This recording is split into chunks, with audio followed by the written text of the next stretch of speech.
It is 3 o'clock.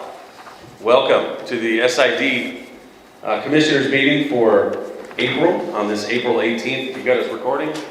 Yes. Okay, thank you. So we're going to call this meeting to order. The first item on the agenda is the approval of minutes from the previous meeting. They are the February minutes. And What you do?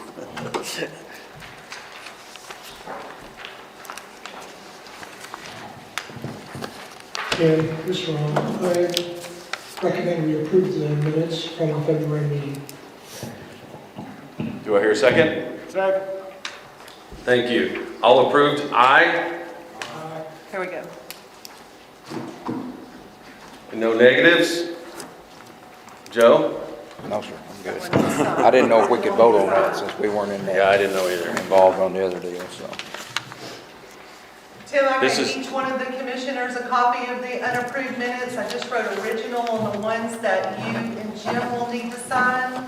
I didn't put all 5 signatures on there since they did not sit on the board in February. Sign that.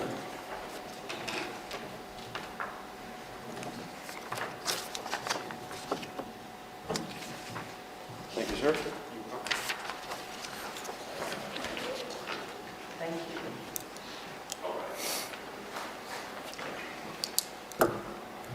Next item on the list is to approve the April 18th agenda, which is the one we're staring at. I would like to make a motion for new business, Certainly. that we discuss the future times and meetings for the SIDS. I see that as letter E on the agenda, What's that? unless I have a different No, one. New business, number 6, letter E is the time of the next Oh. meeting. Yep, I just noticed that myself. Okay, I just noticed it, sorry. Okay. So I would entertain a motion to accept this agenda. Motion. I second. Second, motion carries. Approval, aye. Aye. Everyone? Aye. No nays? You have something for us to sign? No. Okay. Before we get started, I just want to say just a couple little things. First of all, I want to thank all the nominees that signed up for this SID election. I thought it was a phenomenal turnout. The number of people that wanted to run and the number of people that ran and put their hat in the ring, that was a big, big deal. I thought there would be 2 or 3, and I was wrong. So thank you to all of you that ran. And congratulations to the 3 winners up here.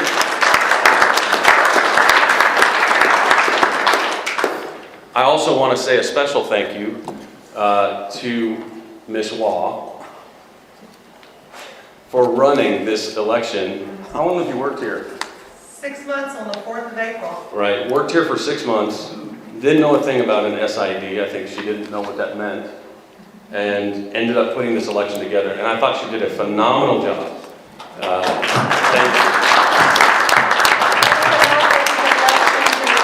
The election committee was amazing. We had 14 volunteers, and it wouldn't have happened without them, so thank you. Yep, thank you, Betsy. Thank you. Old school business, docks on Lake Thunderbird. Well, I'm going to just say it out loud. I'm going to be a dog with a bone about these docks. I have gone back and forth with the attorneys last week multiple times, drawings of the plat maps, copies of the years of correspondence that has gone on about what the rules and regulations are. I think that we are at the point, or I know that we are at the point right now with Mr. Parker and Mr. Southern, that we have offered them the opportunity to remove the additional 16-foot gangway that they added after the permit was approved. If they do not remove that, then we are filing suit against Parker and Southern to correct the situation. It sets a precedence. I think that the Attorney Grant understands that if we don't handle this situation, it's going to grow into a bigger situation on the lake.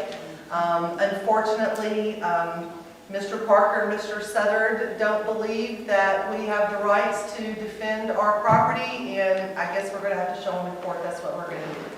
So that's our current update. We're not going to let it go. So have we filed? He has given them, asked for the 16 days. He gave them time to remove that. They didn't remove it. They went down and added some lighting to it and pretty much, snuffed their nose at us. And so the next step is to file the suit, and he will give us a date when all that happens. Okay. I would ask, and I just want to stay to the agenda if you don't mind.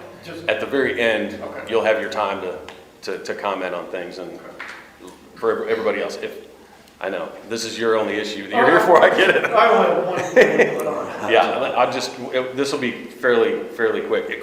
Comments, you guys have any comments about that issue and where we're going with it? Nope, not one bit. Okay. Fire hydrants. Fire hydrants, we just finished interrogatories and discoveries. That's due back to the attorney on the 25th. That's with the waterworks. They filed suit against us for non-payment of the fire hydrants. We gave them a notice. We gave them a 30-day notice once the lawsuit was approved, and we were no longer responsible for the fire department. They came back once they didn't get their payment in January, and they filed suit against us. So same attorney, Quattlebaum, Groom, and Toll is handling that for us, and they've already started with the responses, and then now we've got the interrogatories and the discovery. Those are due on the 25th. They feel pretty confident that we'll be able to dismiss the case that Waterworks has against us, and that we will in turn have to turn around and file suit to get that responsibility out of SID's name. So it may be a longer history that's going to happen from this, but right now that's the update. I have a quick question. We're not paying them. Nope.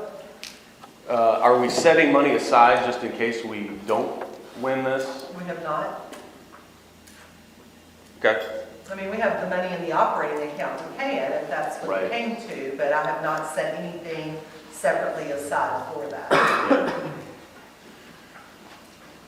Comments, anyone? Stick to the guns. Yeah. Okay. Yeah. Anything, Joe? Anybody? Sounds good to me. I mean, just as long as we're doing it like she's doing, following up with an attorney, I think is the right thing to do there, so. Yeah, and I think that the water company has already said to us, they own the fire hydrants. So. I haven't had that conversation with the water company. They have very little conversation with me now that we've given the notice, and they're letting their attorneys do the talking, which is what we should do. Sure. Okay. Ms. Betsy, income and expense report. Put a copy of the March income and expense report. The only note that I made that y'all may notice on that first page, because you're going to go, wow, we got a whole lot more assessments in than what we budgeted. That is because we have collected $74,880 of prepaid assessments. Those are the people that chose to pay their assessments in full instead of the 10% that was actually on the tax bill. So I made a note of that on the second page. That's why we were so above income this month in the assessments. Now that we've exceeded over the 50 grand, FNBC is going to be able to help us set up an account that will be some interest bearing. And in each year in January, we'll take 10% out of that balance and put that into our operating. I don't want to spend what's been prepaid for years to come. So that's the best way that I know to keep those funds separate, and then each year just pull the 10% out, which is what we would normally get in an annual payment.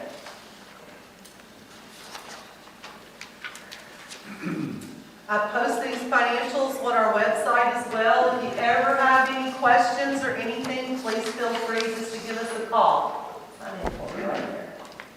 I've got some chairs out here. Okay. All good? So you receive, and then we'll have delinquent money coming in October?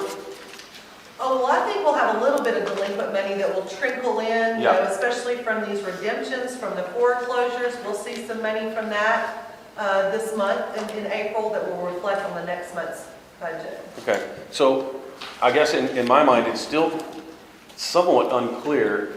It is, I mean, we can kind of guess, make an estimated guess, but it's still somewhat unclear how much money, like if we had to commit to X amount of dollars for pools, we're not quite sure about what that is going to look like by the end of the year. I think that is a discussion that needs to be had with what our current balances are and things like that. Okay. Probably an executive meeting or something. I've got some chairs here, guys. They're kind of scattered. There's some over here if you need them. Sit right up here next to you. Front row, you came in late. Front row, this is like being in church. Right. Okay, anything else? Any questions, income, gentlemen? Looks good to me. Still looking it over. That may take you a while. I can ask her later. Okay. Anything for now? Okay, new business. We have a lake committee update. I understand. No? Mr. Norman, Yes? can you come up and just reiterate what you gave us in our February meeting? Since we pushed this to come back before our new board, what you'll find in your packet is the same information that we gave out at the February meeting. I've included, we received some letters about the wakeboards from residents that live here. I included copies of all of those in your packet.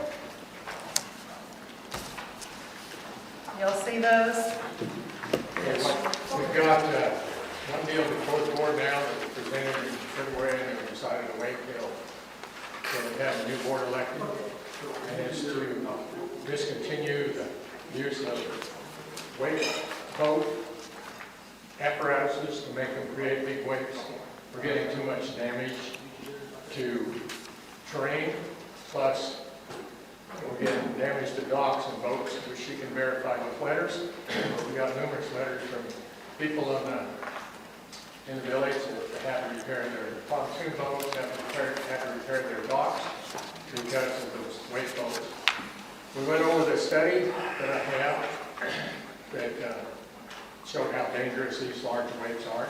They create a 2 or 3 foot wave, and they're about 9 times more powerful than a 1 foot wave. So, and this is before the board, and then we'll have a meeting again in next month. We skip this month because we're right at election time, and then we hope to be able to go over different things. We've had kind of a controversial deal going just on wake boats, and wakes from boats and all this kind of thing, and it's just been kind of an argument. So next month I hope to have a little different agenda, and we'll see what the board says here, what their vote is on that, and then we can go from there and get to things that we want to make the lake more pleasant for everybody. And then I think we have a report coming up that I'm not familiar with yet, a little bit of it, about going to a fish biologist to have them come in and analyze to make it a better fishery as well as a better boating lake. And we're going to work on the rules to make it a better boating lake. We can do that ourselves. We didn't want to do anything until we had got the studies from a biologist as far as the fishery is concerned.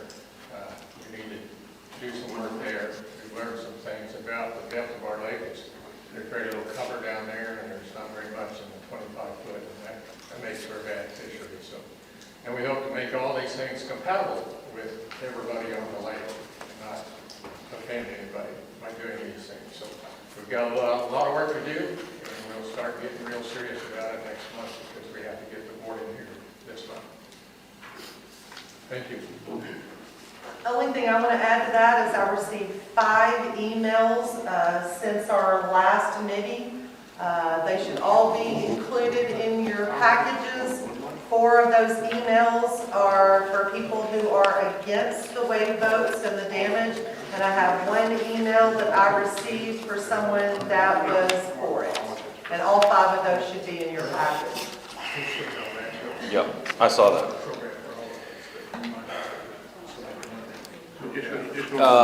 I don't expect, unless opinions differ, I don't expect to Well, I would expect that new commissioners, I would ask that new commissioners do some research on their own concerning this issue, because it is a big one.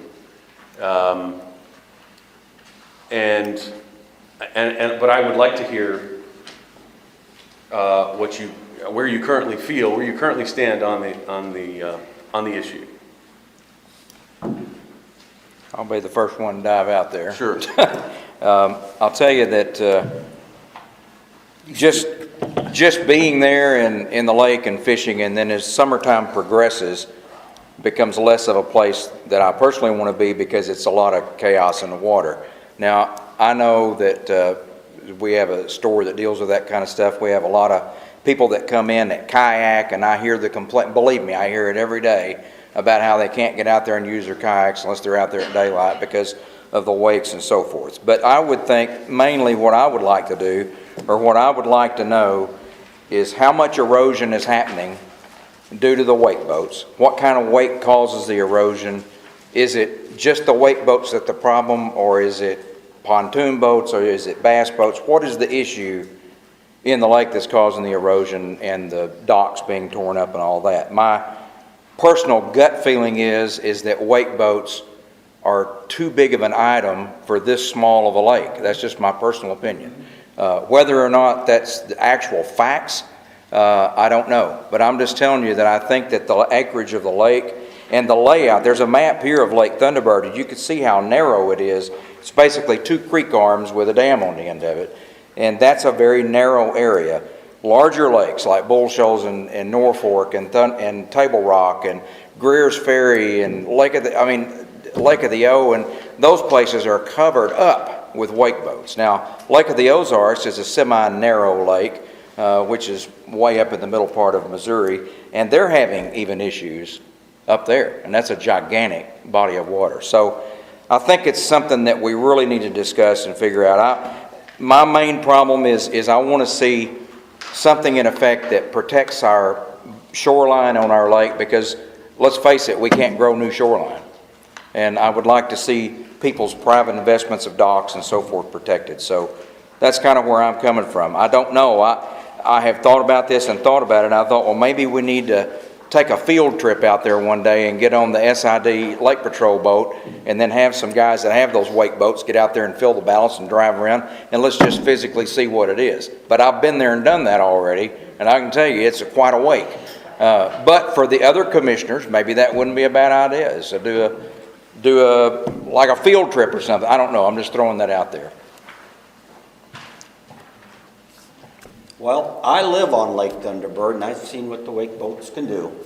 I think we need to come to a common ground on this. I mean, these people invest a lot of money in their boats.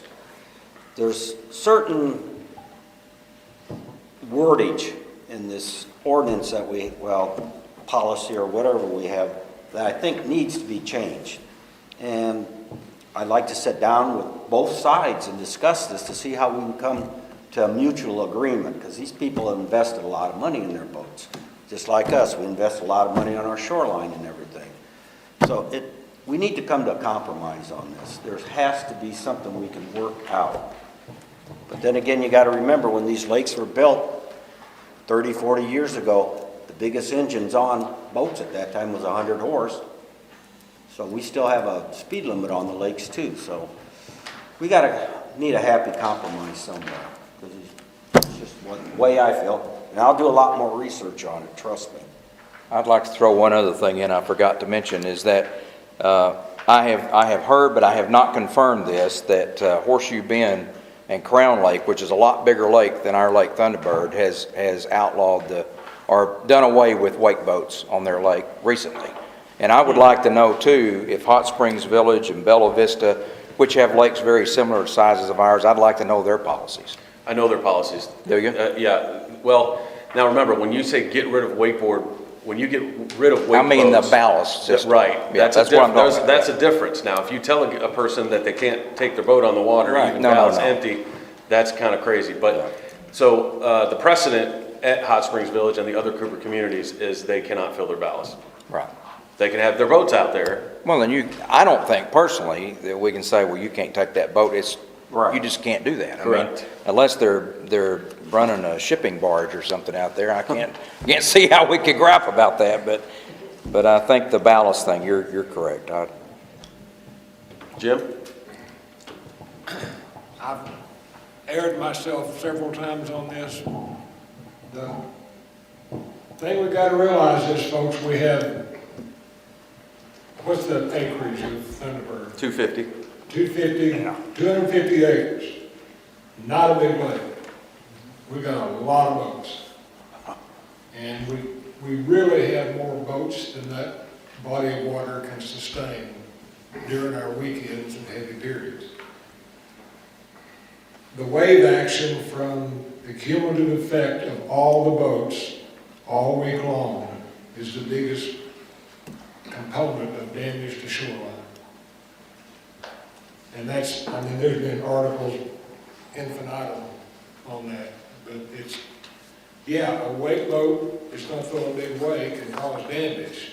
But the big damage on that is, we got a shoreline with docks on it and people sitting on their docks, and they can get knocked off the dock just from the size of the wake behind one of those boats. So I don't know what the compromise is, but good luck with it.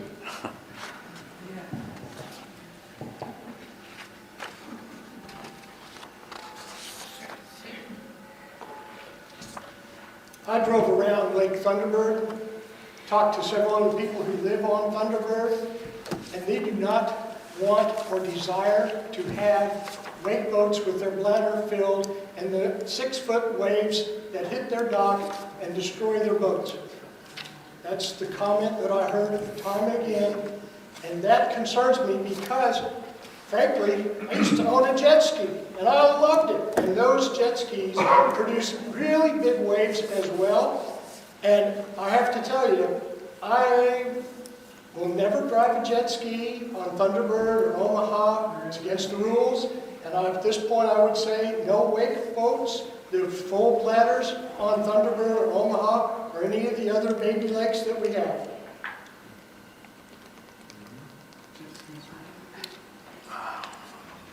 Okay, any other comments? Okay, I'll throw mine out there as well. And this has come up in SID meetings before, and I've done some research on them. And I personally, I've said this before, I don't really have a dog in the fight. I own a pontoon boat, so I don't have one.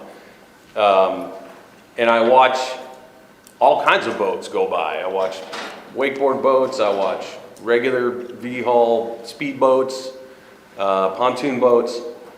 And then I did some research on erosion, and what I can't get past is, if you really want to talk about erosion, you have to talk about wind that happens every day, rain that happens every week that comes down off of your property into the water and washes that grass away and that dirt away. There are, for every wakeboard board out there, I think there's like 8, 7, something like that are out there that will fill their ballast. The rest of them are fishing boats that are not, or speed boats. And I don't even see them all the time. Because they won't wake surf, they won't fill their ballast when the lake is full, because they can't surf with other people on the water. They need a clearer path or a calmer water. So for me, wave action hitting docks and erosion for 17 or 20 pontoon boats equals 1 wakeboard boat, in my opinion. I agree that there has to be some sort of compromise there, but I don't see that there's a big giant issue with the current wakeboard boats that we have running on Lake Thunderbird. Now, that said, does that mean in 5 years when there's 40 of them out there, is it going to be more of an issue? I don't know the answer to that, and maybe that can be redebated and re-voted on. But I'm just one person, and And I also personally think that as far as your docks go, I've talked to several people that have docks that have had some issues with them, and they've been very old. They're older docks. It's your responsibility because it's a private lake. You go to Lake Norfolk, it's a public lake, and the Corps of Engineers handles the first 100 feet of water, and there's a reason for that. They maintain it, and they set up gabions and rocks and things and make sure that shoreline doesn't erode. And as a private lake owner, you're responsible for that yourself on your waterway. And that's my opinion. I was talking to Kimberly Morrison the other day, and she said, well, my docks are getting destroyed. I said, well, I've been on your dock, and it was built, in the 70s. And you can't blame it on that. You just have to repair it and move forward. And so that's where I stand. I believe that there should be some compromise. Certainly, I encourage everyone to do their research, and maybe we can make some sort of decision next month. Sounds good. Everybody okay with that? Good? All right. Golf committee update. We have a golf committee update. You weren't at the meeting. I got the minutes either way. Are you? I'll speak on this. Mr. Ron helped us last month, and the only thing that we've had different, and the only thing that we've asked to speak on today is about the membership for our kids. We have a golf team with Highland High School. For years in the past, they have always had access and used our courses for practices and their golf tournaments. I believe in the past, this has been something that they received for free. And this year, they have come back to us and brought us a budget that they would like to spend and offer 18 of their kids a junior membership, which by our rates that we offer right now is $170. They are for walking only. It does not include a cart. Our insurance does not cover anyone under 18 to drive a cart. If you take the $170 times 18 people, it came out to $3,060. We had 3 people in our golf committee that volunteered and paid the difference so that we could cover 18 students at the $170 each. If y'all are in agreement with that, we're going to send a bill to the school. They're going to cut us a check for $2,500, and those kids would be able to practice, play. We did give a few restrictions. They can't come out and play until after noon during the week. They have to call and see if there's available tee times.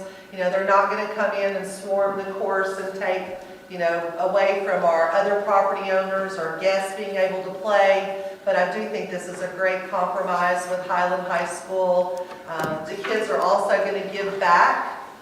They'll come into some of the tournaments and help clean the carts up, put the carts back. They'll chip the balls back into the fairway on the driving range. I just felt like it would go a long ways for our property owners and our guests to see the kids out there giving back to the golf course, and as well as kind of help building that golf team for the future for our courses as well. This is the last thing about pricing we want to talk about this year, so this is the only thing. What includes matches played at both North and South course? What does that mean? So there are matches that were already played at the courses. Tournaments, you mean? Mm-hmm. And they're tournaments against other teams. It's not like a big tournament like we just saw with the college. Yeah. But they do have some matches where they play some other schools, and that's something that's always gone on in the past. Okay, right. We've just never given them a membership. We've never said that they could play more than just the time of the year, the July to October. So this kind of promotes them to come to the course, get their practice time in, be able to play, and have a membership. And the school is willing to put $2,500 in that budget for this year. And then, like I said, we had 3 people that paid the difference so that we would come out to the $3,060, which was 18 kids at $170.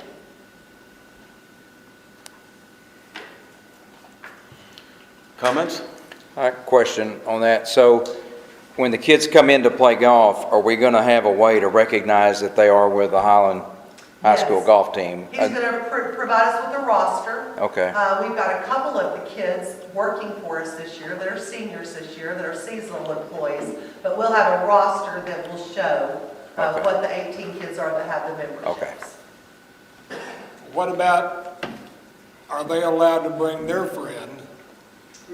No, this is strictly, they are not property owners, these are minors who we are offering this $170 membership to just because they're on the golf team.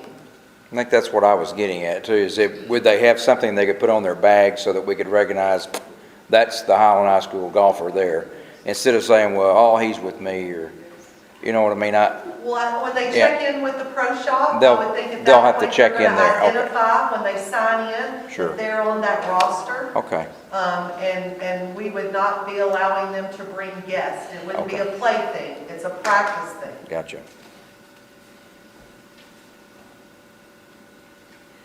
I think it's a great deal. 2,500 or David? 3,000 more than we've gotten in the past. Yes, I agree with it. Should I be make a good. motion that we approve this. Hang on, can I say something Go ahead. real quick? I think that this is, first of all, I want to say that I think it's an awesome idea. To get more kids involved in anything is a great thing. So I'd be fully in favor. The issue that I have is, I hate to be the bearer of bad news, but we have to decide on whether or not our amenities can be purchased and used by the outside. We have not made that decision yet. So I think this actually falls under a larger category of whether or not we can allow our people from Highland or Ash Flat or non-property owners to use our amenities and to pay for them, to pay user fees. And then there was a question of whether that's even legal. Yep. Which, you know, in an SID, is it legal for us to be able to offer that, not as a guest, but as just a, you know, that's kind of like an associate membership is really what it is. And so I would suggest that we kind of did, we moved through the attorney about, we asked our attorney about, can we allow the public, without a member, to use our facilities? And we can be discriminative about it, I suppose. I mean, we can say no to the pools, but yes to a golf course, I suppose. The attorney wrote us back and said, well, there's nothing in the law that says you can't allow access by the public. But there's nothing in the law that says you can either. My suggestion and his suggestion was, if you want to vote on it as a board, you certainly can, and allow that to happen. Do we need to investigate that a little further before we make this decision? Sounds like you're. I mean, you know. I think it's, first of all, we're talking about minors. Yeah. And we're talking about a school activity and not a personal activity. So I think that we're splitting hairs here on what we should or shouldn't do when it comes to this. And I mean, I'm all for including kids, but it's not like we're saying, well, go get grandpa and 3 of your uncles and 2 of your cousins down in Jonesboro come up and play golf free. That's not what we're saying, but I think it's, I can say too that I think about 5 of those 18 parents are already property owners and their kids are already playing golf, yeah. Yeah, no, I personally think it's a great idea. I want to make sure, again, it's a newly elected board. The SID serves a purpose. It's an improvement district for the people that live here in Cherokee Village that pay SID fees. And you're only supposed to use the amenities if you have a guest. You know, the guest can only use them with you. That's the way it's supposed to be. Now, we've kind of softened those rules over the years because the play at the golf courses has done very little. So whoever shows up there at times, I'm assuming, just gets on. But that's not the case at the pools. I think we're pretty adamant about checking property owner cards at the pools to see if they're a property owner before they just come in and pay their user fee. So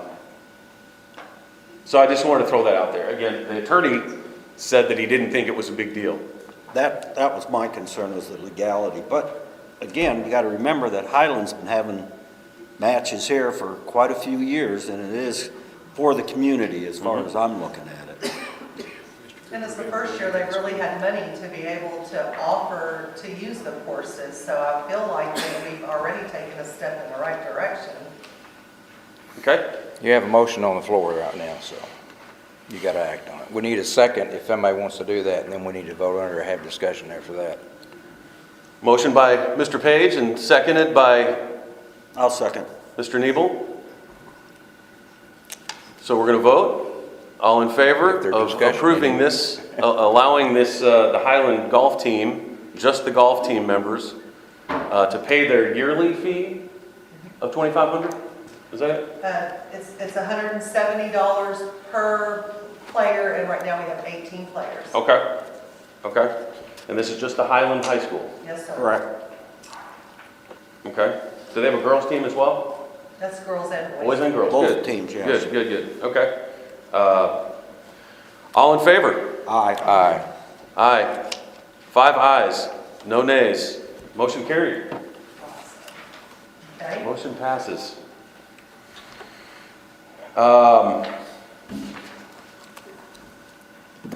We have a Base Heart Trail potential conversation to be had by Roy Eccles. It's right here.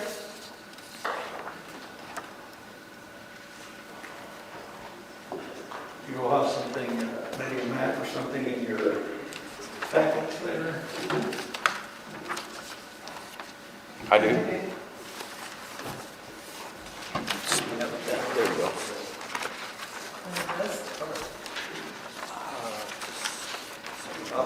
I have 4 extra copies, and if you can take a look and then pass it down so everybody else can see it, please.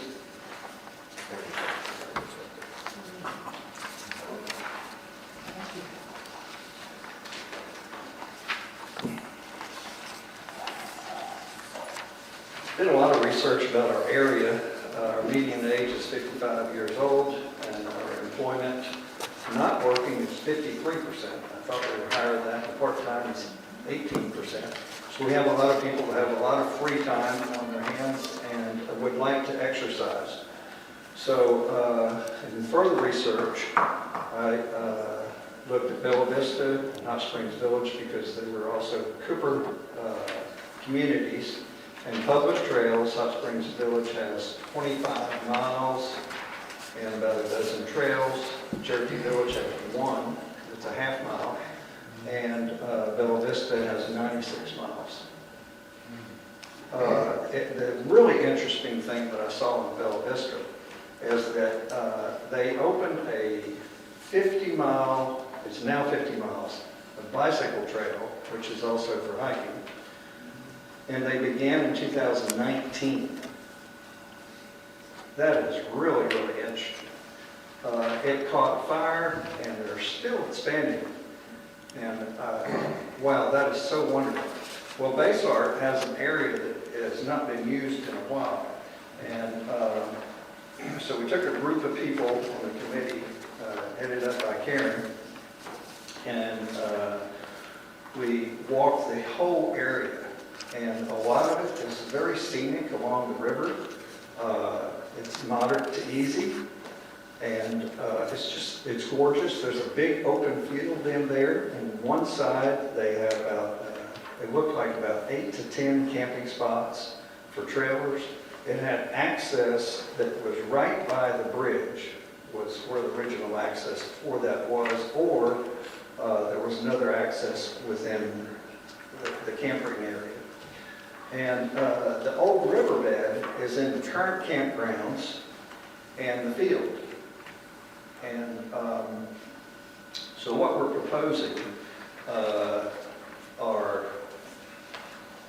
is to set up trails, natural service trails, and we clean up the area. There's some debris out there, especially from this last storm.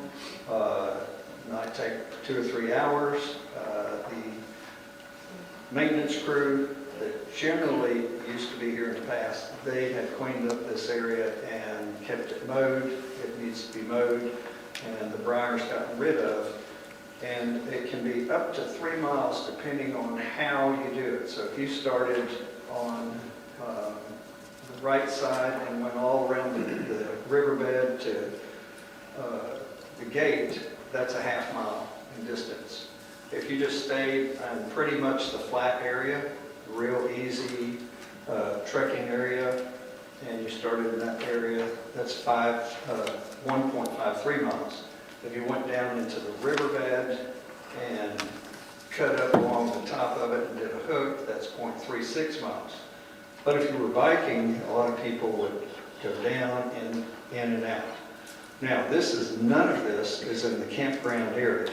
This is the old area. So it's beyond the campground area. And there's a map there. I wanted to see if y'all have any questions.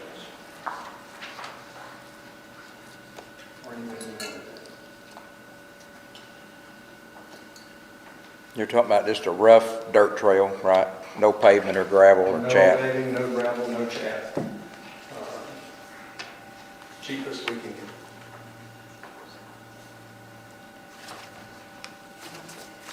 Accessible for walking and biking at, Walking, biking, jogging, Okay. hiking. No vehicles, no ATVs. okay. And like you said, none of it goes through the old campgrounds? It's just the old campground.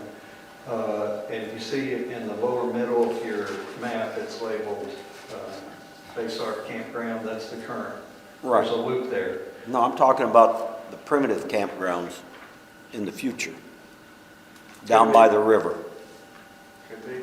There's some real nice flat areas. No, hopefully. Yes, David, what you're asking, yes. Yes, these are some of those lines that would be where we would do the primitive campgrounds. Especially where it goes down and says like Old Riverbed, and then it has a straight line that goes to Basehart Keys and kind of circles. I would think those would be areas that you would offer, or we would offer primitive camping in the future. There's just no clear path to get to those at this time. So how many, are you just proposing one right now, or are you going to try doing them all?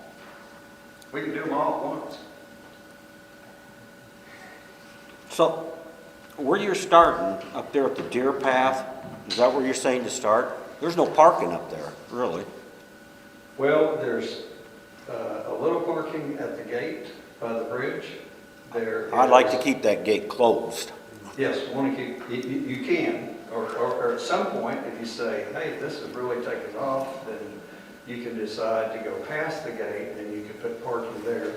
You could put parking just to the right of the shop, and you could put it across the street from the shop and park of that sit area there that's just right now being mowed. But until we get it open, we don't know what the use will be. And the main thing is to get it open and just let's see. And month to month, we can see how it works. Can I give my opinion? And I think we've gone down and I'm in favor of this for the most part. I feel like anything to do with the gate, whether it's off the main road or the gate that's inside the campground, if we open that up to traffic, we're opening up a mess. Right. We don't have anyone to go down there to make sure when people are hiking or riding bikes that we don't have drugs and other things going down there, which is what happened in the past. You know, when we went over and looked at it, we talked about kind of starting your trail between the old Cvsid building and the current bathhouse. Yes. Instead of over here to the right. This part where it says Deer Path, that is not our road. That is somebody else's land until you get to the left of that road. So I don't think that that's a good starting point. I do think that the area that we could park behind the Cvsid building now, and the parking that could be across from it, close to where the little swing sets are, would be available parking, and it would kind of keep people off of the main road, cutting through the gate, stacking their cars up right there. I mean, if we do this, you know me, I want to do it right. I want it to be nice. But I don't think that we're going to have the parking that we need trying to get them off the main road or park at that gate. Then we're going to be inside where people are having their campers and stuff inside the loop there. I'd like to see something start here and go around and come back out that location and kind of take the gate off of it. Just my personal opinion. That's the way I feel too. We tripped this area several times from different areas. In fact, yesterday I started at the gate with Larry, and we walked all the way around to the deer path, where it says deer path at the very end. One of those times, we started at where it says the deer path, where that starts there, and then took off and went all the other directions. So it can start right like where you're sharing. That's not a problem. Just as far as calculating mileage and distance, we needed to have a stopping and starting point, and that's why that's there. It doesn't have to start there. You can start anywhere you want to. Okay. Well, I think it's a beautiful area. I think that what y'all are proposing with it just being, you know, the natural ground, trimming some trees. I did ask the guys from the golf course that have a backhoe to go down there and cut it. It hasn't happened yet. I'm sure you saw that yesterday. But that's still on their plan. And once we cut it, you know, it may clear out a whole different vision. Right now, it's about this tall and brush and I mean, I think the potential is there. There is one thing that I'd like to read to you, because a lot of people haven't seen that, but there needs to be a little bit of signage. Leave no trace, obey all signs, bikers yield to hikers, clean up after your pet, do not feed the wildlife, no trash, debris, horseplay, or fire, prohibited are ATV, motorcycles, horses, and hunting, enter at your own risk.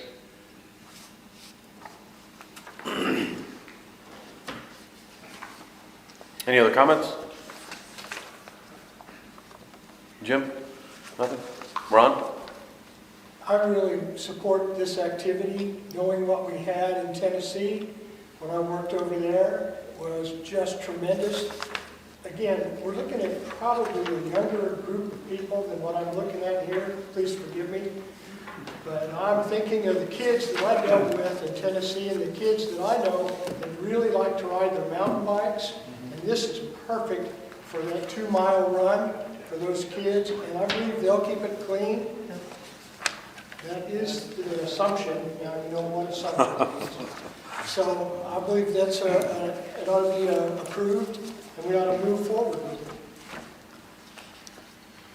it. So is this open for the public then? As So I would say this, my comments are, number one, I would lean on Betsy. You know the area much better than I do, so I wouldn't, you know obviously where roads are and what is our property and what isn't currently. So, but just two comments that I would have is about, once we put trails in, is there some sort of liability now that there's a formed trail? That's one question. The second one would be maintenance of that trail. I know I'm a hiker as well, and any trails I've hiked have been maintained. Obstacles worked on, trees fall, you have to clear and get them out of the way, that kind of thing. Is that going to be done by SID moving forward? Is that what you're asking? Is that your intent? Is that we would maintain it? It's our property, yes we would, but once it gets used, the trail part is, it's going to pretty much maintain itself. But if we don't get out and make sure we cut that field there, then the grass will be high. Yeah. So you could cut that field there in less than half a day. Yeah, it would have to be an SID. Yeah, and that's gonna be something, you know, we went this year with the new landscaping company, and at the time that we did our landscaping bids, the campground was not part of it, because we had were under the impression we were gonna lease that out, and whoever leased it would be responsible for it. So this would be something that would fall on my guys at the golf course, that's who's got the bush hog. I think I need to do a little more research before I commit to what I can do, how often that'll need to be done. You know, once it's bush hog, then it's gonna have to be cut and not bush hog. So I need to ask some more questions. I really didn't think that far in advance, and kind of felt like maybe with this new committee, we're gonna come back to subleasing that base yard out again. So before I commit to that, I need to ask more questions. Okay. I would suggest just bush hogging it, and then clear that trail, and then see what the use is gonna be. Okay. We don't know, and then go from there. We could think about this and discuss it all night, wouldn't be able to figure out everything. But the main thing is to get started on it right away, because thank goodness Friday night happened, because the hail tore down, got rid of a lot of the ticks and tore down a lot of the briars. And so right now we're at an advantage if we get started on it quickly. Yeah, I'm all for it. I think I would request that we let Betsy take the lead. Let you take the lead on the maintaining of it, the original. I mean, it's gonna have to, there's gonna be an original mowing, Clean up. cleanup. And that I'd already kind of committed to, is that we thought we could get in there and just bush hog it down and kind of see what we were working with. This was a little bit more than what I had talked to y'all about, you know, with all of the extra parts, but, Yeah, if you could come back with the actual, yeah. show us where the trails would be. And I need to contact insurance and see what our liability would be. That's not something that I've done, didn't even think about that. There may not be, it might Yeah, be the there same may as not the be, campground, I don't know. But I don't know. Okay. May I say something? Yeah. Or ask a few questions of the audience. Who in here would use trails where you would go out and walk a couple miles in the dirt, in the woods where it's cooler in the summer, warmer in the winter? I'm walking Okay. where you're talking about. Sir? I'm walking where you're talking about. And there's already a deer trail in there. We walk through there. Second prettiest part of the river in the village. So we have these hands. How many of these hands who get out there might have a pruner with them if it's starting to grow up and just take a slapper off the, who would do that? How many people out here would be interested in, you know, when you're getting on the trail, taking that and using the trail is what beats it down the best, okay? And then you got the little face slappers if you're on a bicycle, they're going to hit you in the face. Trim those when you're just out leisurely going around. But that's what I'm accustomed to and what we did self-maintenance on trails in Memphis. But that was a club group. Who would be interested in a club group that would help to do that? Anybody? Not as many hands. You're out there, we can create. Who wants to cut the grass on the? We had a guy who owned a DR trimmer, and he went out on a regular basis to clear, say, that field. We had fields that were called gas line fields, electrical fields. He'd just take the DR trimmer through there, and that's how what we used to create new trails. Well, Yeah. he would get there. But anyway, if y'all are interested in that, that is key, okay? If you're willing to get out and be part of the solution to getting trails, that's what it's going to take, because right now, we doesn't have the money, but we can get out there, we've got our own clippers or, you know. Yeah, I appreciate that. I'm with you. If you're gonna do it right. And if you're gonna do it, your people can trim the sides or look, I mean, maybe we add it into something and, I mean, so I need to I'm do up a little for, more investigating Yeah. before we can commit to all of the trails. you guys all okay with that? Let her investigate a little further? Yeah. Okay. Thank you.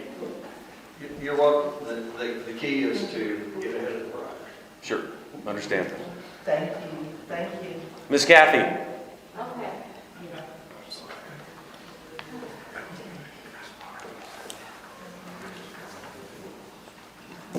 So I'm right behind around here on this trail thing, and my concern was what I wanted to see occur is having ADA accessible, not a whole trail, but to a pivotal point. There was some discussion on one of the online groups about, oh, you should walk up there and, go on up that trail. It's a beautiful view. It's not that far of a walk. Well, the person that was being asked to take that little walk has got mobility issues. So I'm thinking, well, I don't think that as a CID we have the ability to ask for government funds for ADA accessibility, but maybe we have the group power to come together and just make, whatever that might be, a half a block walk towards some of these, and I call them a pivotal place because they, you take a small walk and you find a really nice spot that you say, wow, this is a really good view. And maybe just go to that point in some different areas that is CID-owned property. So that's what I was wondering if anybody would like to form a committee to do that. I've got a portable cement mixer and a lot of extension cord, and I've got forms. So that's the ADA accessible route is concrete? Yeah, it really is, because you can't really get over those roots and the little things, the rocks and stuff. They're part of the natural landscape with a wheelchair or, a rubber tire scooter. So that's it. That's what I've got. Thank you, Kathy. I haven't had a chance to really look at it further than that. All right. No, Thank you. and I think that's a great idea. Can you make that part of your research when you're looking at trails? Is there a quarter of an, is there a? I think what we need to identify is which amenities it is that you're wanting the ADA access. I think in your email, you mentioned something about the waterfall. Right.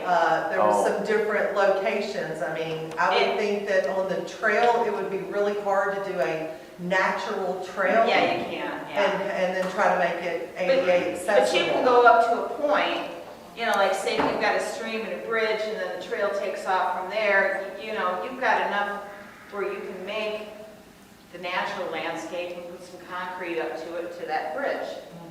Yeah, I think like the Tohai Trail, I think it's concrete for a while, isn't it? I haven't been on it. What's And then that, it's Tohai? Tohai? It's asphalt. Asphalt for a while, and then and I think they're trying to extend it Yeah, they're even extending it further. over to the city buildings, and that's gonna be So natural. that's ADA accessible right there, where they can, but they have to turn around and come back, right, when the dirt starts.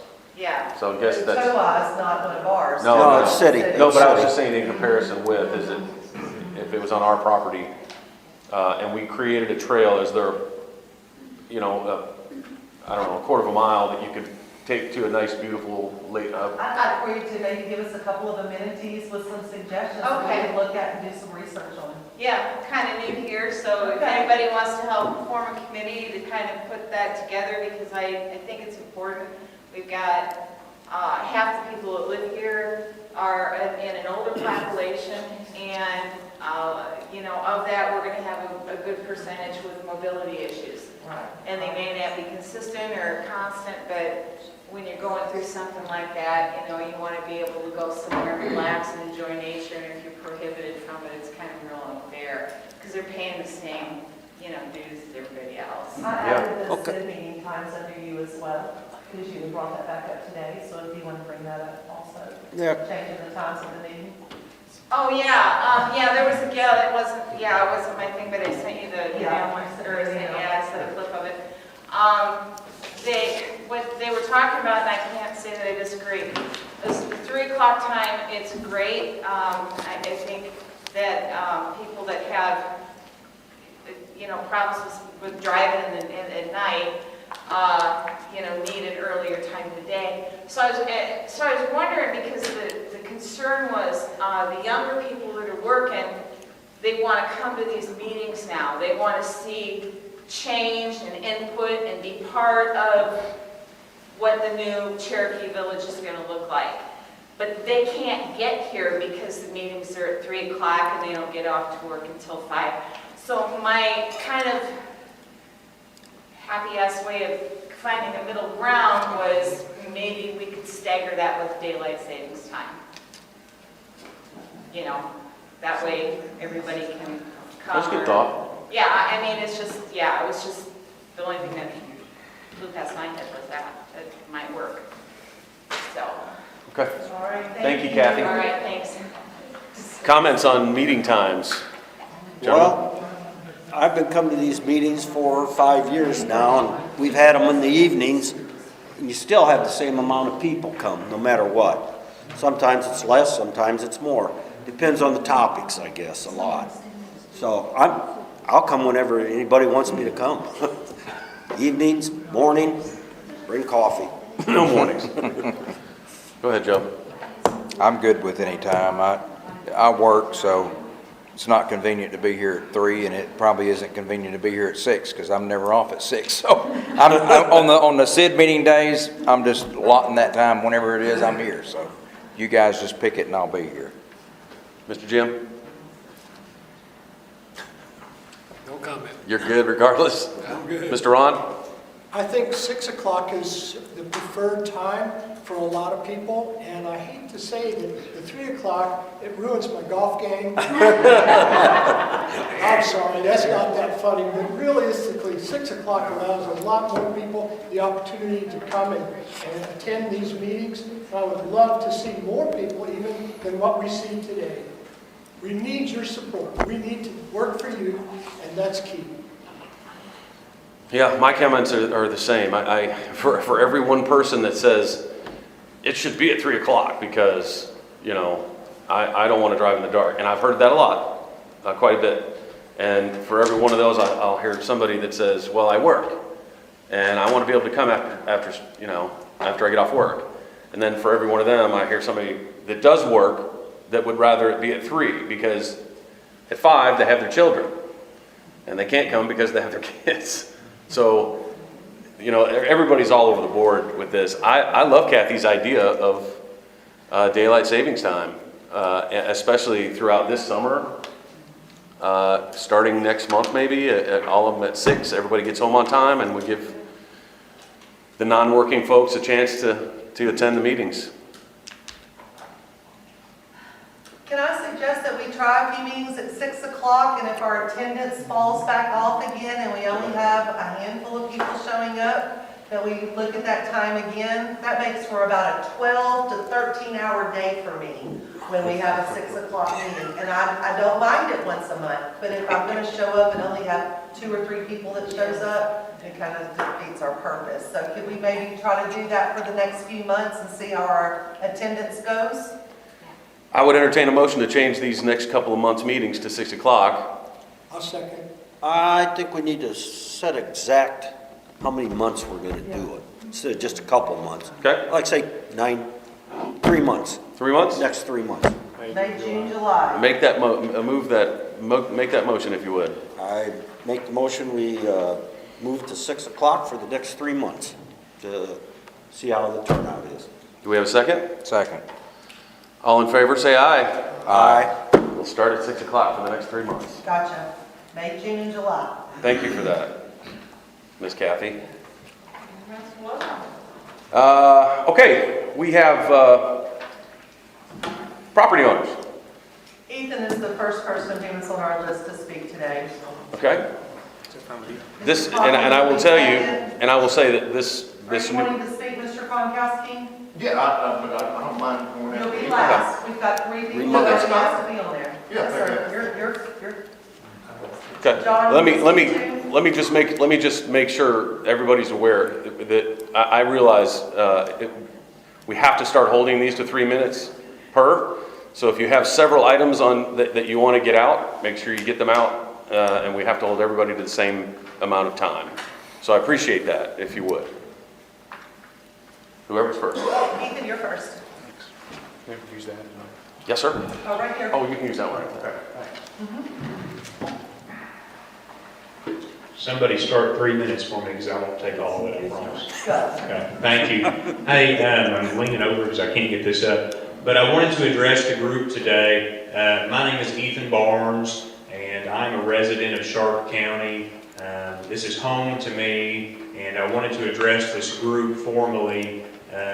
Real quick, and this isn't a political place, but I'm going to throw this out there. I'm running to be your state senator, and it's very crucial that we have a voice in the state capitol building for this new era of Cherokee Village that we're working on.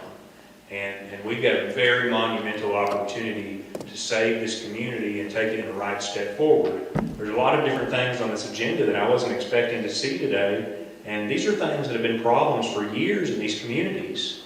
And I'm tickled to see that we're taking steps to move forward with some of this. We have a new board here, we have a new general manager, and this is just an excellent opportunity to come together as a community and really take a hold of the opportunities that there are. We talked a little bit earlier about receiving some government assistance and not sure if an SID can accept that type of thing. Well, that's something that I can find out. That's something that I can work on down in Little Rock for these communities. It's been more than 70 years since there's been a senator for Sharp County. More than 70 years, and that goes back to the creation of Cherokee Village. We've not had any help in these communities in a very long time.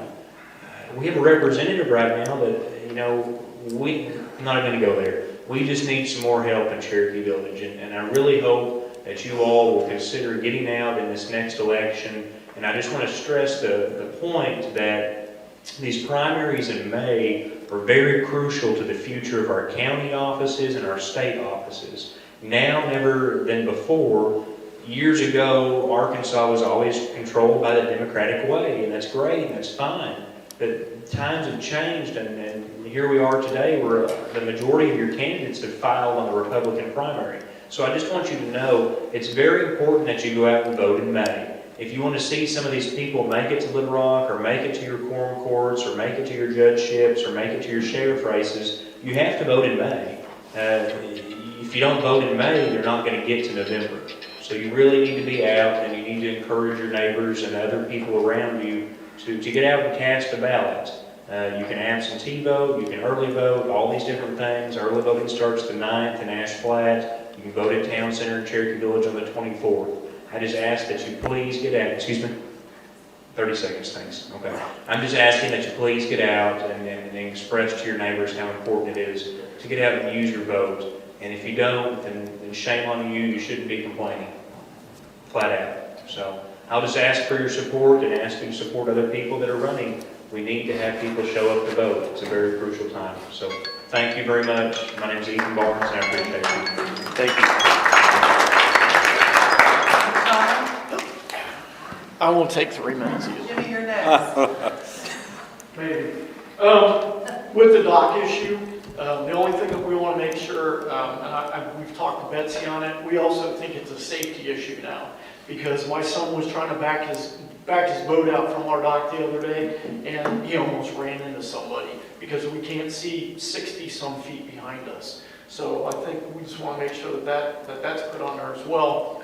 And then when I was sitting here listening about the wakeboards or the wake boats, my question would be, isn't there a maximum horsepower that's allowed on Thunderbird? I thought it was 190. Yeah, that's a speed limit. We got a speed. I've never seen that. No, there's nothing in the rules and regulations about I horsepower. thought I remember reading it, like when I first came here, it was like 190. Nope, speed limit. That's Oh, it. you don't need 100. 30 mile per hour. Okay. Nope, I thought there was, because I think that would have probably wiped out some of them if they did have the 190 plus. I think it would be a good idea to even think about that. Well, because you don't need a 200 horsepower motor on these lakes. You just don't. So, but I thought I saw that someplace one time before, but stuff has disappeared. So that's my Thank you, Mr. Conway. Thank you. Jimmy? Yes, I'm a bike trail person and did a lot of stuff around Memphis and got lots of really nice stuff out in Germantown. But I think we need to think ahead. What we've started with is wonderful. It's a start, but I think we need to think a little bit ahead as far as land adjacent to what we're doing, because these bike trails can be, just like you said, the two trails, the two places, Hot Springs Village and the other place was, I mean, there's miles and miles of those trails. And this can bring a lot of people. We got this eclipse coming in 2 years, and you know, this is just part of I think what people are really, really into, putting a lot of energy into. And I certainly would volunteer to do that. I think we need to think futuristically and say, well, there's 5 miles over here. This will add to this, you know, and not think short-sighted. That's all.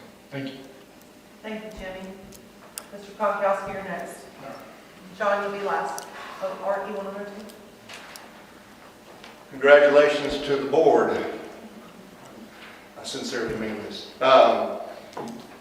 As far as the meeting time, I'd like to see it later because I had a hard time coming up and work getting here this evening anyways. But concerning the old business, your item B, I realize, I guess, the board has now been sued by the waterworks. Supposedly, there's an old agreement that was executed years ago with Wausau, which was Mr. Cooper's water system, that had the board giving $14,000 a month for water out of the hydrants. Okay, well, was it water out of the hydrants we used on golf courses? I mean, what was it for? Was it for fire protection? Maybe that was the inference, I don't know. But the problem is that when we filed the lawsuit, one of the biggest contentions was that the board was subsidizing the maintenance of the city streets. Those city streets were owned by the city and their responsibility. So that was a point of contention. It's the same point of contention that we have, or that I have right now, with the board, if it so chooses to continue funding the waterworks.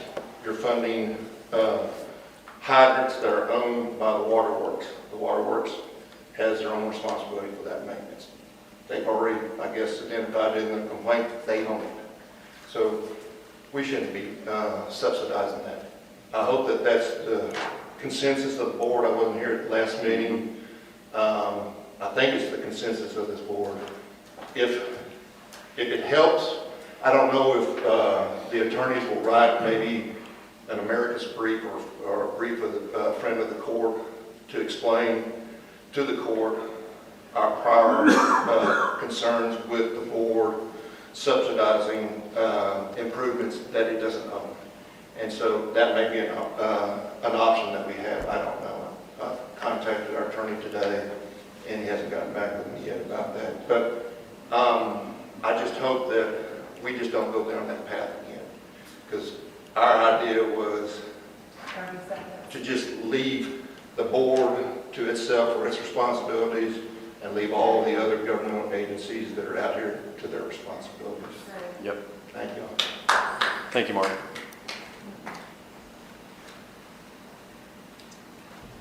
I just have 2 comments about the trail that you're proposing here. First off, if it's a Cvsid trail, that means they're going to have somebody there to check IDs because it's only Cvsid property owners that can use it. That's what you're saying. It's on Cvsid property, it's only for Cvsid things. You can't go to the pool unless your own property. Second, I think it was you that said last time before we got our group here, that let's put the subleasing on hold until we have a full new court, a new council. So instead of jumping ahead into something else, let's finish what we started and then go from there. But the whole thing with Cvsid being closed to anybody that doesn't have property, nobody would be able to do it but the people in Cherokee Village that own the property. Thank you, John. Art? Whoa, easy, Art. Get those legs going.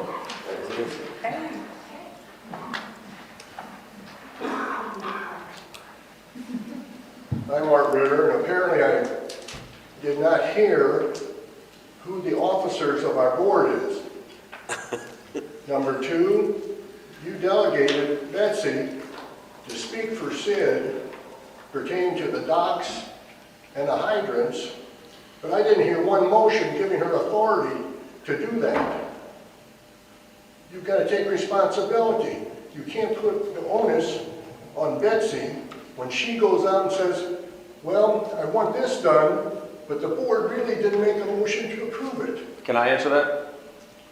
We've already made a motion and approved to sue and to go after them. We did that in previous meetings, and we already made a motion on the fire hydrants to not pay them in previous meetings. We already did all that. The board already did that. She was just giving us updates where we are with the attorneys. Okay, I missed that because I've been into every SID meeting. Yeah. And I never heard a motion like that. We did. Oh, yeah. Okay.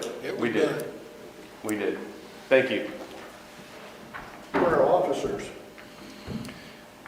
That's a great question. I am currently serving as chairman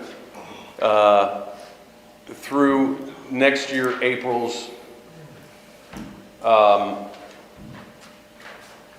vote. So, or through next year's, and then I will serve one more year after that. So my name is Tim Lee, and I was the chairman at the beginning of this year, and I serve, my goal, or my according to the settlement, I serve, Jim Best and I serve for an additional 2 years from the date of the election. So I will serve, and it just happened to be my turn because we rotated as far as who's commissioner, who's secretary, and who's vice chair. It was my turn to start this year in the calendar year. So my understanding is I will serve as board chairman through April of next year, and then it'll rotate in April of next year. It's a great question. Got a vice chair Secretary. at large, and you got a secretary. Sure, absolutely. So you, at the time, were you or Joe vice? When we, as of last month? As of last month, Joe was vice chair. Okay, and he stepped down, and you were secretary? No, I was at large, I think. No, you were secretary. There's only 3 of us. Okay. So you remain secretary until and through next year, April? I know, just bear with me on this. So, okay, and I'm understanding that the highest vote getter becomes the next highest position? The way that I understood it was that you would be the chair, Jim would be the vice chair, the new person coming in would be the secretary, and the 2 lowest voters of the 3 would be the 2 at large. Then in May, you go back to the bottom, each person moves up. So Okay. by the time you get through your 4 years, the 3 people that were voted in will have held those positions to succession. Gotcha, okay. The confusion for us is because we've gone from a 3-member board to a 5-member board. And because of so that's why it's a little bit confusing. So currently, I am the chair, Jim is the vice chair, and the highest vote getter is the treasurer, secretary. Ron Page. Ron Page. So Ron Page. So Mr. Page We're largers. is the secretary. And then in 1 year's time, we will rotate up and move. Again, please understand, none of us have any more power than the other. The only thing that I do, or the only thing that the chair does, is run the meeting. And that's it. That's the only difference between the 5 of us. All 5 positions are voting positions. Yes, yes. Is that it, property owner-wise? Yes. So with all that being said, my name is Jim Best. I've been on the board for 2 years. I've served 1 year as chair and 1 year as at large. My objective was to go forward with all gusto. Unfortunately, I have a major health issue that is impacting my ability to serve in the future. I owe it to Patsy and myself to resign as of today and devote our attention to each other and my cure.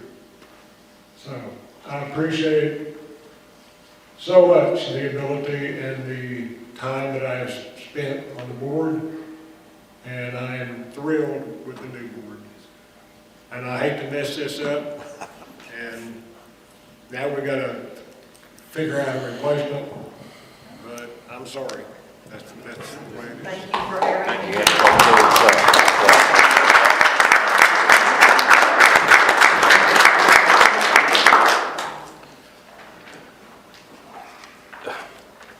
Jim, I wish you well.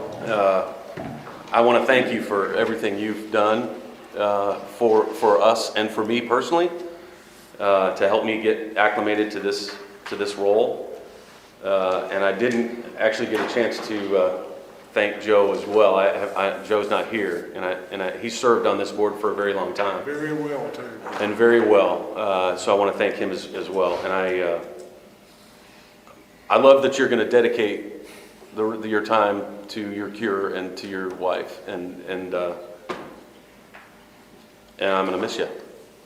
So. I'll be back. Okay. Okay. Before we have a motion to adjourn, I'd just like to ask the people. Before you say that, Your name? is there a chance that we could go ahead and put the other two officers in place now? Yes. I think. So in our election laws, the remaining 4 will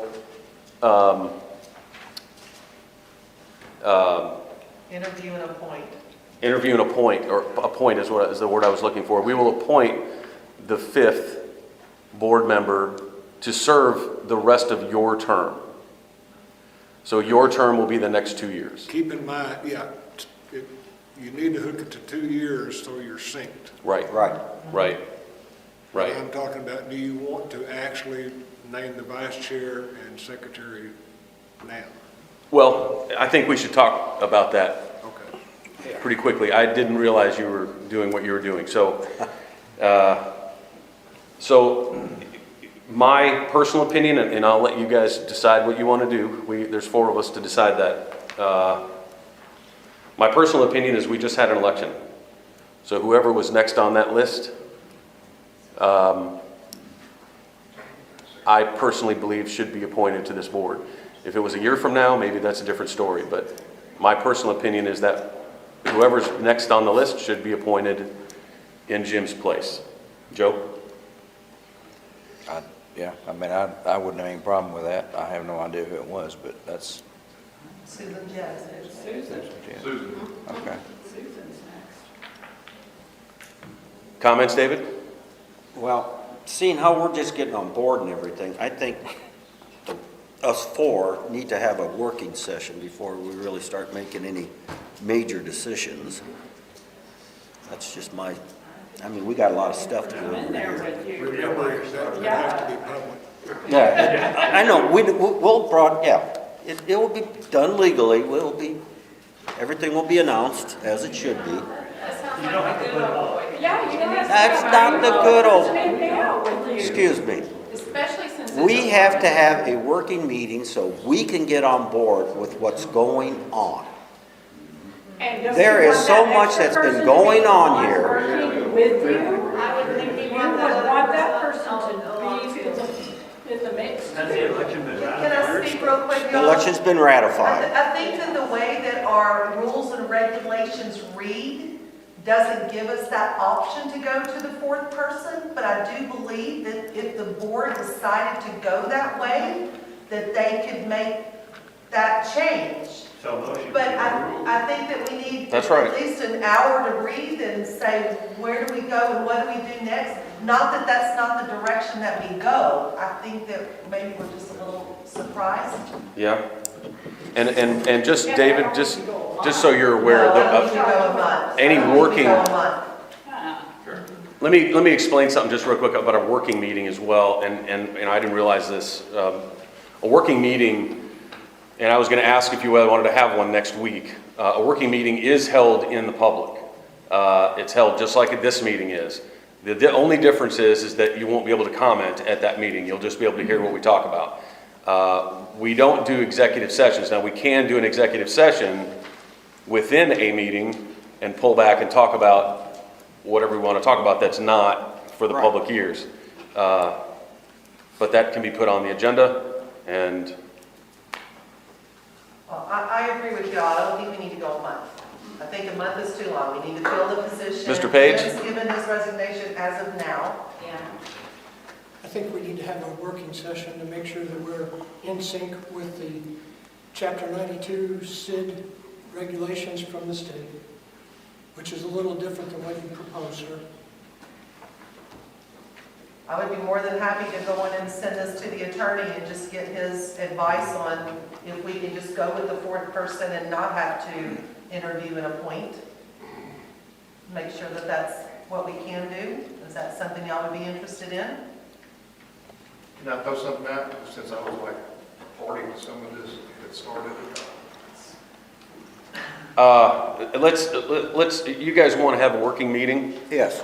to talk about lots of things? I got lots of things we need to Everything, talk about, yeah. actually. I mean, we got so much stuff Okay, here. but again, the only, if you don't want to talk in front of, if you want to have an executive session by ourselves, we'd have to call that executive session and put it on the agenda and release ourselves to a different room and then come back out and talk about. What's your definition of executive session, and what rules are you going by saying executive Well, session? my understanding about executive session is something about employees and about commissioners. Are you following the state? Because Well, the CID board doesn't follow all those same rules that the Well, that's city why I'm does, asking. so So- well, that's why she's asking, let's talk to the attorney first to see what our options are. Because you really don't have an executive session you can take unless you're hiring. There's 5 things you can do if you're following what the state does. Right. That's why I was asking, what rules are you following for executive session? We're trying to follow those rules, and I think talking about a commissioner appointee No, that's- is one of those that's- things. no, it is not. It's not, that's because they don't appoint anybody at the city level. So Yes, CIDs they follow don't a different rule. But So- that's why I'm saying, you should find out what your rules are. Yeah, let's find out from the attorney what their suggestions are. You guys all cool with that? Yes. Okay. Just hold comments for a second, okay? I think what the board is asking for is an opportunity to determine how to move forward. 1 week, is that what you're Yeah, saying? we can, Yeah. I'm cool with resetting another meeting for next week. Correct. Okay. I would ask for, I think that's the end of the discussion, where that's all they're asking for. I would ask for a motion to Just a minute. I don't think adjourn. they're asking for your opinion, Mr. Konkowski. No, I was just going to ask if the board is going to accept it. It's offered, if y'all haven't acted upon it. Yeah, no, that's a good question. We have to act on accepting Jim's resignation. Oh, Can you move I make a that motion, we accept Jim's resignation. reluctantly? We have Yeah, I to vote know. now. So it's been moved and seconded. All in favor? Aye. Aye. Reluctantly, I should have said no, but I would have been outvoted, but at least I would have been on I record. know. Okay. And I got a question for the people. Do you like meeting here versus Omaha Center? Yes, yes. I guess we'll hold our meetings here in the future for the next couple months. I would entertain a motion to adjourn. Motion to adjourn. I second. Most moved and seconded. All in favor? Aye. Aye.